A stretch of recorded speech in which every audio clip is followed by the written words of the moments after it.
Now on to objection number 11. Free grace is a recent historical and theological aberration.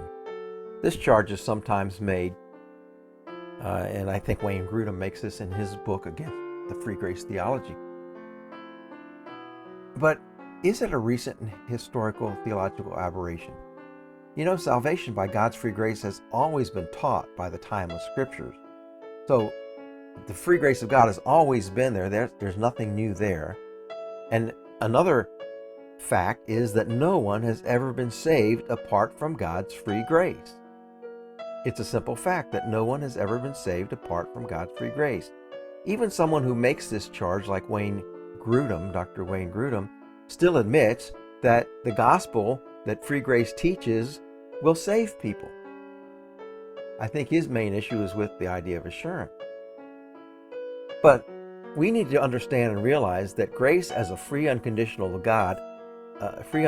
gift of God has been controversial since the very beginning of the church. And we see this in the legalists' opposition to the Apostle Paul. Wherever he went, he was contradicted by those who wanted him and others to keep the law and keep festivals and eat foods and so forth. It was very hard for them to accept the unconditional grace of God that the Apostle Paul taught in his gospel. So it's been controversial since the beginning of the church. It just hasn't always been under the terminology of free grace. But the issue of works and salvation and works and assurance have always been a controversy from the very beginning. And I think we also need to understand, even though the reformers in the 16th century did us a great favor by rediscovering the truth of justification through faith, that didn't end the discussion of the gospel. We need to realize that they were developing in their thinking, and they were debating with one another, and they were disagreeing with one another to some great degree. They put us on the right track, but they began the discussion of justification through faith and the grounds for assurance, and that discussion continues to this day. There was no end point for the Reformation that I know of. There's no time I know that someone declared or that the church declared that the Reformation is over, we've now got it all figured out. We're still working through these discussions about justification through faith and the grounds for assurance today.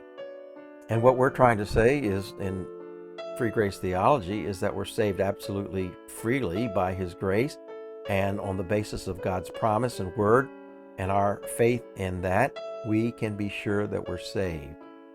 There's nothing new about that controversy. It's a perpetual controversy since the beginning of the church. It's just had different names to it. I came across an interesting book and read it not long ago, and it's about a trial in the 1630s in the Massachusetts colony at the very establishment in the beginning of our country, the United States of America. The book is called Making Heretics, subtitled Militant Protestantism and Free Grace in Massachusetts, 1636 to 1641. It's written by Michael P. Winship, published by Princeton University Press in 2002. But the interesting thing about this book is that a controversy arose about how someone could know for sure that they're saved. And there were some like John Cotton, who was one of the main central characters in this, who maintained that we're saved through faith and not by our works or performance, and that we can know that we're saved because of our faith in Christ. And there were others involved in the controversy. Some were more controversial, but that was what was on trial, and actually involved all of the politics and the governors at the time.